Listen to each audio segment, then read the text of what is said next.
retomamos os nossos trabalhos da tarde com Leila Nascimento. É para nós uma honra podermos receber nesta conferência a Presidente da Federação Mundial das Associações de Gestão de Pessoas, que é a primeira mulher a ocupar essa posição. É muito bom para uma mulher dizer isto. É CEO do Instituto Capacitar, é uma empresa brasileira focada em projetos de estágio e formação para jovens talentos. Trabalha há mais de 30 anos em projetos e programas focados no desenvolvimento de recursos humanos. Graduada em Pedagogia pela Universidade do Estado do Rio de Janeiro, pós-graduada em Educação e Desenvolvimento de Recursos Humanos pela Universidade Federal do Rio de Janeiro e mestre em Gestão Empresarial pela Fundação Getúlio Vargas. Foi presidente da Federação Interamericana de Gestão de Recursos Humanos e ocupou o cargo de secretária-geral e tesoureira da Federação Mundial das Associações de Gestão de Pessoas. Foi ainda presidente da Associação Brasileira de Recursos Humanos. É assessora da Confederação de Associações de Recursos Humanos dos países de língua portuguesa e é membro da Academia Brasileira de Administração. Autora de inúmeros artigos publicados sobre temas relacionados com recursos humanos e também o livro Gerenciando Pessoas. Mora no Rio de Janeiro, no Brasil, e tem 2 filhos. É com ela que vamos ficar nos próximos 20 minutos e vai valer muito a pena. Leila Nascimento.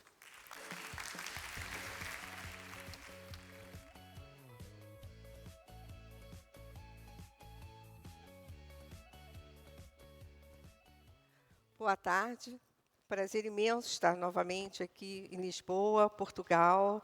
Quero agradecer a Catarina Barosa pelo convite e todo o time do Tema Central.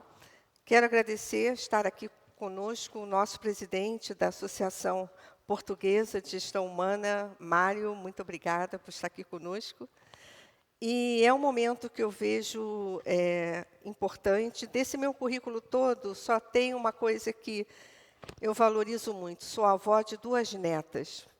Então, isso, para mim, é o meu jardim, é o que eu tanto gosto hoje de estar falando sobre isso, e elas me ensinam muito. A nossa fala de 20 minutos, vamos tentar, então, falar um pouco sobre as nossas principais questões, foi isso que a Catarina me pediu, com relação às áreas de recursos humanos, o nosso posicionamento no Brasil.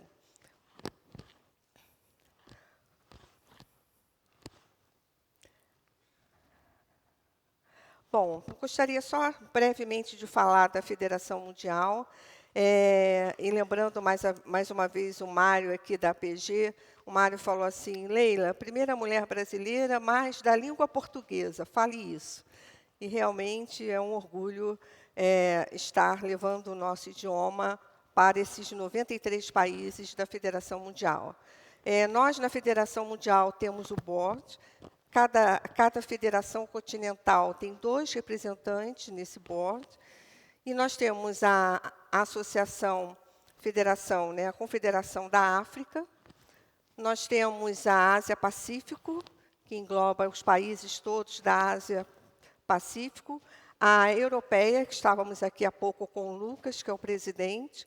A FIDAR, que é a Federação Interamericana, onde o Brasil faz parte, são 15 países na FIDAR, e a norte-americana, que é o Canadá, Estados Unidos e México. Ano passado, nós tivemos o nosso Congresso Mundial em Chicago, onde foi a minha posse, a posse da nova gestão da Federação Mundial, e lá estavam os representantes, os líderes das associações nacionais e gestores. Nesse congresso, nós tivemos 22 mil pessoas participando do evento. Foi um evento realizado junto com a Associação Americana, SHRM, que tem uma participação bastante efetiva também em todo o mundo. A nossa agenda, nesses 20 minutos, é falar de leitura de cenários, falar um pouco desse mundo corporativo, e sobre a diversidade, a inteligência artificial e a humanização. Gostaria de pedir, se algum momento eu falar muito rápido e não entenderem, além de eu ser brasileira, com português um pouco diferenciado, sou carioca do Rio de Janeiro, e os cariocas no Rio de Janeiro têm um sotaque acentuado no R. Então, qualquer dúvida, por favor. Eu gostaria de agora pedir a vocês que o nosso tema do Congresso Mundial foi Expanda o seu mundo. Foi esse o tema o ano passado. E nós precisamos realmente sair um pouco, nos desinstalar um pouco de onde nós estamos e fazer um pouco o exercício da leitura de cenários. Se me perguntasse qual é o principal momento que as lideranças estão nos seus impactos no dia a dia dentro das organizações, eu diria que é leitura de cenários. Nós não estamos conseguindo visualizar o que está ao nosso redor e entender todos esses impactos e essas mudanças. Eu ouvi de um palestrante da Universidade Tcheca que ele falou assim, nem daqui a 50 anos nós vamos entender todos esses impactos que estamos sofrendo. Então, leitura de cenários eu vejo que é algo importantíssimo e obrigatório no nosso dia a dia. E aí eu trouxe a abertura que nós tivemos no World Economic Forum para que a gente possa sair um pouquinho e entender do que nós estamos visualizando hoje em termos de mundo. Pode colocar o vídeo, clicar.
Esse é o mundo que nós hoje estamos assistindo, em alguns momentos de uma forma um pouco mais impactante.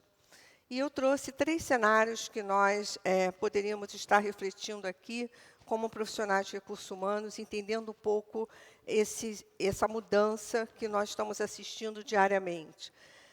Nós temos 3 dimensões que poderíamos refletir. Uma delas é sobre o poder não estar mais em cima de uma única potência. Por exemplo, nós de recursos humanos esperávamos tudo vindo dos Estados Unidos como uma fórmula pronta, novos modelos organizacionais, e hoje nós estamos assistindo que não necessariamente seria a única origem para nós como um programa efetivo de qualidade e voltado para o nosso dia a dia. Nós podemos ter uma Finlândia sendo um exemplo de educação no mundo, com um trabalho fantástico dentro dessa área. Então, o poder está onde o negócio emana de uma forma que seja compartilhado com todos e no consenso que realmente vale a pena investir naquela nova tendência, naquele novo negócio. Nós estamos assistindo uma nacionalização. Ao mesmo tempo que estamos vivendo uma globalização, vem a nacionalização, onde os países estão voltados para dentro. Isso tem sido um empecilho grande. Estamos vendo as eleições que aconteceram do Trump, que é a América novamente. Estamos vendo a questão do Brexit. Estamos vendo nos países latino-americanos um voltar para dentro, uma tendência um pouco até mais autoritária nesses países. Então, essa nacionalização também vem trazer para as nossas organizações um pouco de adaptação a todas essas questões que vêm fruto dessa nacionalização. A outra questão é a sobrevivência corporativa. Se nós perguntarmos aos presidentes o que tira o sono de um presidente, é realmente como sobreviver num mercado tão volátil e de tanta flexibilidade. E nós estamos, nesse momento, com a cultura da tradição, aquelas empresas que vieram com modelos fechados, versus as organizações exponenciais, que um jovem, dentro da garagem da sua casa, pode criar uma tecnologia e acabar com um grande complexo industrial. Então, esse é o momento de impacto que as organizações vêm sofrendo. Nesse mundo corporativo, nós estamos saindo de uma valorização única dos atributos masculinos, planejamento, balance, scorecard, foram todos esses mecanismos e processos na administração, e sendo introduzidos valores femininos no sentido de que emoção e trabalho, lógica e emoção fazem também sentido, e a gente vai falar um pouco sobre isso quando fala da inteligência artificial. A introdução de profissionais de diferentes países, o Lucas falou um pouco disso, nós tivemos aqui uma apresentação também de uma refugiada falando sobre isso. A entrada dos refugiados dentro das organizações e depende de que país e de que continente. Nós estamos, na verdade, tendo um recebimento muito grande de profissionais altamente qualificados de outros países. E esse é um momento muito importante, porque ainda não sabemos como lidar com isso. E o valor do trabalho, que a essência mudou, e as novas gerações têm mostrado isso. Só me interessa ter uma empresa no meu currículo se a sua marca empregadora for uma marca bem aceita no mercado, se a empresa oferece para mim as condições daquilo que eu acredito como valores. Então, há uma proposta nova nesse mercado com relação ao valor do trabalho. E isso tudo nos mostra que nós estamos dentro de uma polarização de poder, de rearranjo de negócios e de uma sociedade sendo impactada por um mundo corporativo totalmente em mudança. Tudo aquilo que nós aprendemos como modelos de gestão, hoje sofrem adaptações, sofrem mudanças para atender a todas essas demandas. E estamos também no momento que não é de aceitar, mas é o momento da escolha. Eu escolho aquilo que eu quero para a minha vida. Os jovens hoje não são só as empresas que escolhem os profissionais, mas os profissionais também estão escolhendo em qual empresa gostaria de trabalhar. E quando a gente fala da diversidade, e me perguntaram, mas a diversidade hoje é trivial? Ela seria trivial se ela não estivesse efetivamente no fundamento das organizações. Nós ainda temos muito a caminhar com a diversidade. E essa diversidade ela vem ganhando um novo escopo, porque a empresa, na verdade, ela é uma amostra da sociedade, o que acontece fora, na sociedade, a empresa tem todo esse reflexo, e não é mais possível desassociar essa sociedade da marca empregadora. Por que as empresas hoje estão tão preocupadas com a sua marca? Porque tem feito a diferença na hora de contratar os melhores, de fechar os melhores negócios. E a diversidade, ela com certeza, ela aumenta essa competitividade. Aqui na Comunidade Europeia, nós tivemos aí uma carta dessa diversidade e Portugal aderiu a esse programa o ano passado. E essa carta ela fala na promoção dessas práticas com pessoas que possam suportar todos esses princípios que a diversidade traz. E a McKinsey lançou uma pesquisa, e ano passado ela atualizou essa pesquisa, mostrando por que a diversidade é importante. Não é um tema batido, não é algo que a gente... eu já ouvi muito falar. Nós tivemos um evento no Brasil, e eu fui chamada para fazer parte do comitê, e eram só heads de RH, e um dos temas discutidos foi por que o tema do evento não é a revolução digital, não é a indústria 4.0. E aí um deles falou assim, mas isso está um tema tão batido. E quando a gente olha para o Brasil nem sequer começou como deveria dentro da Revolução 4.0. Então, a gente tem que ter cuidado, que, às vezes, o tema pode ser um tema que vem há muito sendo falado e muito pouco sendo aplicado. E, dentro da diversidade, rapidamente, o que ela traz? Ela traz a inovação, ela traz a comunicação, o relacionamento humano, a valorização da marca empregadora e a maior atração de talentos. E a diversidade, ela hoje não se restringe mais à etnia, não se restringe mais a gênero, mas a diversidade traz outros componentes, como a questão dos refugiados, como a questão das pessoas de mais idade, que estão sendo absorvidas pelas organizações e precisam ter um trabalho diferenciado. E aí nós estamos com a inteligência artificial, que traz para a gente, principalmente nós de recursos humanos, um novo mindset, um novo filtro. Ou seja, não tem mais filtro. A inteligência artificial ela vem com um componente muito interessante que traz. Os algoritmos estão aqui, os números são esses, e não há por que não tomar uma decisão em cima desses números. Eu assisti no Equador uma apresentação de uma empresa que ela apresentou um software de seleção de uma grande indústria na Colômbia, e nesse software eles estudaram pelos algoritmos os 10 anos para trás de contratação de pessoas, como eram os perfis das contratações dessas pessoas. E, de acordo com o que a empresa esperava como desafio nos próximos 10 anos, a inteligência artificial estipulou que perfis atenderiam à organização nos próximos 10 anos, que nem sequer foram desenhados ainda pela área de recursos humanos. Então, o que nós estamos vendo é uma inteligência artificial vindo com muita força dentro das organizações para a tomada de decisão e para a escolha.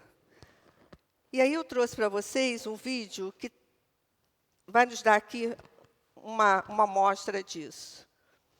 E dentro dessa inteligência artificial, também ela nos traz algumas discussões. Uma delas é do pensamento diverso, ou seja, que essa inteligência emocional, que jamais o computador vai substituir, mas vai dar a gente um componente importante da lógica para a tomada de decisão. E é interessante que nós estamos vivendo hoje, como o Rubem Alves, que é um escritor do Brasil, é um educador, e que ele falava, nós temos a educação das habilidades e a educação das sensibilidades. E é o que nós estamos vendo hoje dentro das organizações. Nós temos as habilidades e as sensibilidades que a inteligência artificial também está nos trazendo para refletir. E ela traz um componente super importante, que é aliar lógica com emoção. Aí pergunta, inteligência artificial tem emoção?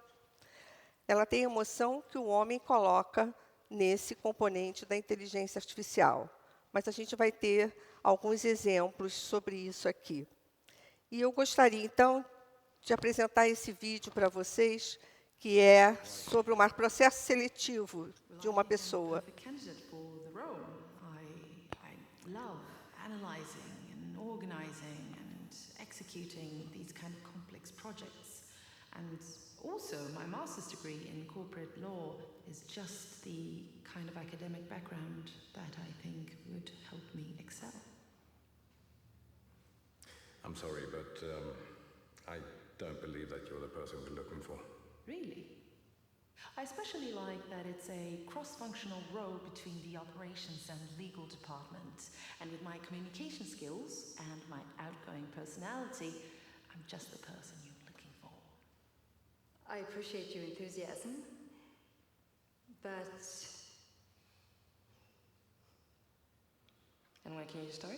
I can start immediately.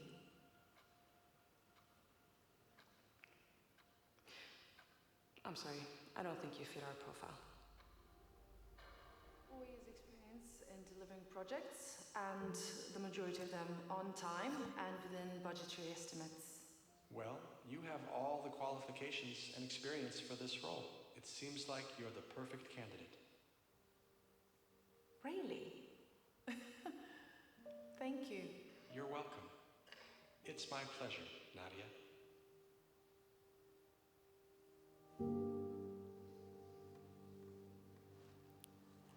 Join us in creating a world where technology is more human.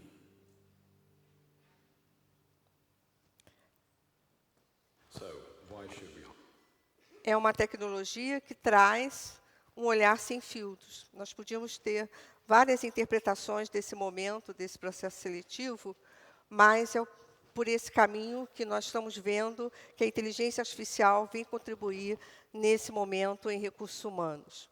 Então, nós temos hoje, segundo o Don Tapes, 4 princípios que são importantes nesses cenários. O da colaboração, não somos uma ilha, precisamos do outro para complementar o nosso conhecimento. A transparência, que é algo fundamental. Compartilhamento, que esse conhecimento seja o tempo todo compartilhado, e os jovens trazem muito isso. E o empoderamento, que o poder está em todos os níveis da organização. Porque na decisão de um profissional, nós temos aí a imagem dessa marca empregadora da empresa. E se nós olharmos os nossos pensadores, que têm fundamentado um pouco o trabalho das áreas de recursos humanos, nós vamos ver que estamos passando por uma fase já diferente. Primeiro, nós tínhamos a Era do Progresso, que estava Tom Peters, Peter Drucker, Kotler, falando de marketing. Depois, nós passamos por uma era que os especialistas falam, a Era da Transição, que vem Daniel Goleman, Peter Senge, Stephen Covey, muito forte com a questão da confiança. E hoje se fala da Era da Consciência, da era da espiritualidade, que pode ser vista como um momento de olhar para o ser humano com um olhar diferenciado dentro do mundo corporativo, que é o olhar dos valores, que é o olhar do propósito. Então, nós temos Kim Wilber, Richard Barré, que fala muito sobre a questão da liderança também. E quais habilidades, olhando em todas essas mudanças e esses impactos, a OIT listou algumas habilidades importantes que nós temos que buscar e ter o cuidado nesse processo nosso de seleção. É a criação dos sentidos, qual é o propósito efetivo de cada um de nós e da organização. A inteligência social, porque estamos interagindo com a sociedade o tempo todo e com pessoas.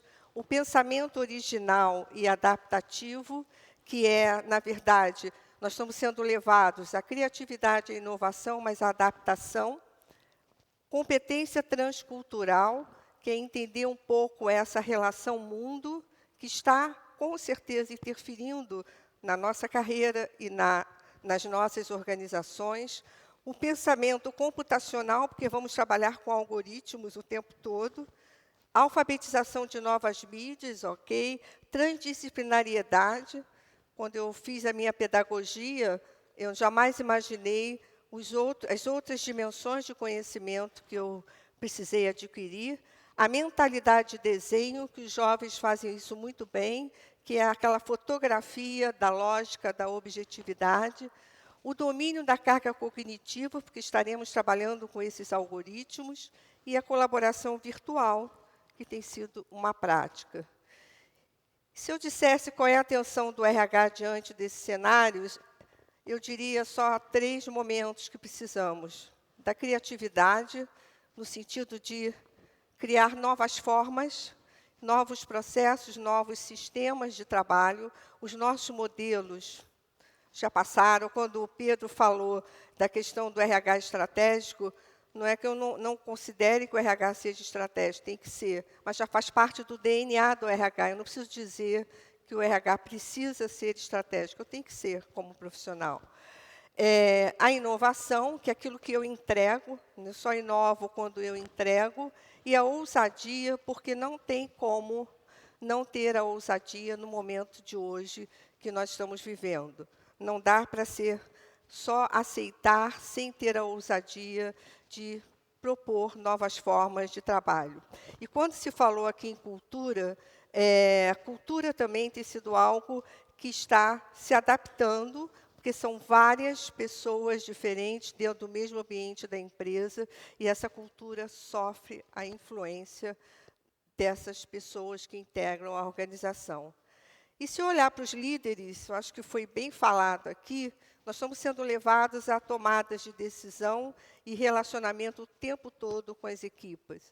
E essa liderança precisa, mais do que nunca, estabelecer essa confiança, ter a transparência e trabalhar o compliance. Eu só tenho a relação de confiança dentro da organização se eu entendo que as pessoas que trabalham comigo precisam ver transparência nas minhas atitudes, nas minhas atividades, e que eu respeito o compliance da organização e trabalho de acordo com esse compliance. Então, esse futuro, como este seminário, essa conferência tem dito, é de plena humanização. Por mais que queiramos, nós temos o Netflix, que é uma inteligência artificial, é um modo de inteligência artificial, mas quem escolhe o filme sou eu. Nós temos o Uber, que é uma organização exponencial, tão conhecida mundialmente, mas quem escolhe qual é o trajeto, para onde o Uber vai me levar, sou eu. Então, estamos de volta olhando o óbvio, que é um homem no centro de todas as coisas, o ser humano no centro de todas as coisas. E quando a gente fala dessa inteligência artificial com emoção, eu trouxe para vocês um vídeo, fechando a minha apresentação, que é um vídeo do Watson, que foi uma experiência feita no Museu do MASP, uma pinacoteca em São Paulo. E esse museu, as pessoas tinham dificuldade de entender as obras e também de interagir com as obras. E o Watson, da IBM, fez uma experiência, e eu trouxe aqui para vocês verem a inteligência artificial, não ela tendo emoção, mas ela provocando a emoção no outro.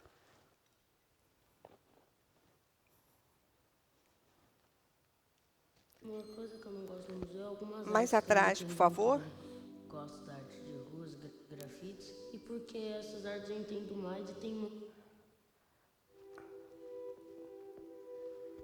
Há alguns estudiosos que dizem que o que diferencia mesmo os homens do resto dos animais é o potencial de fazer arte. Mas no Brasil, mais de 70% da população nunca esteve num museu ou numa instituição cultural. Uma coisa que eu não gosto do museu é algumas artes que eu não entendo muito bem. Gosto da arte de ruas, grafites, e porque essas artes eu entendo mais e tem muitas pelas ruas. Eu gosto de arte, mas eu nunca tive a oportunidade de ir ao museu. Não é um ambiente que fala comigo.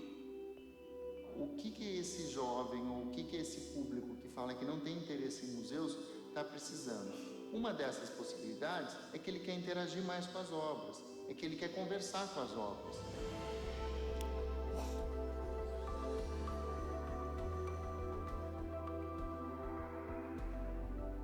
O grande desafio para nós era relacionar a inteligência artificial com a arte. Porque normalmente em museu você encontra o quê? Aquele rádiozinho que você vai ouvindo, você não interage de fato. Aqui não. A IBM e a Pinacoteca estão usando a inteligência artificial do Watson para que você possa, literalmente, conversar com as obras de arte. Perguntar qualquer coisa, do jeito que quiser, e ter uma resposta sobre aquela obra. Então, a gente criou uma aplicação com todo o poder cognitivo do Watson. A partir de uma seleção de obras da Pinacoteca, junto com educadores e curadores, ensinamos sobre arte brasileira para que ele responda sobre detalhes, história, contexto e até a relação com assuntos do dia a dia.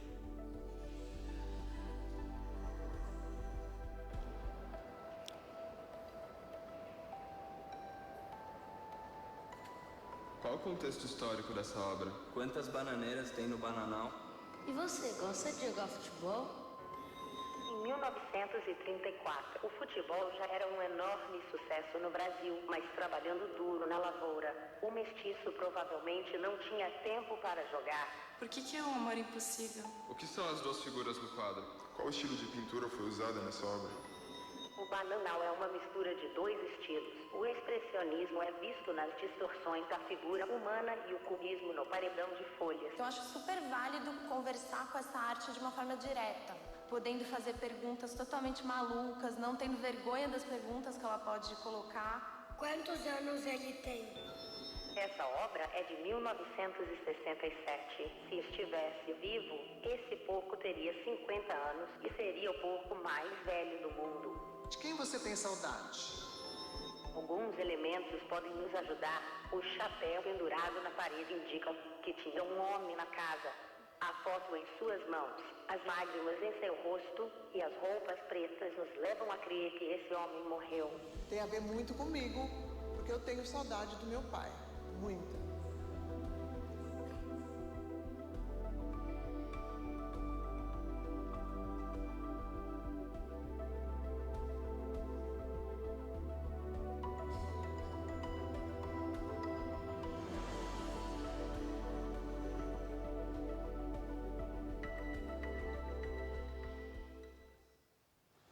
Muito obrigada.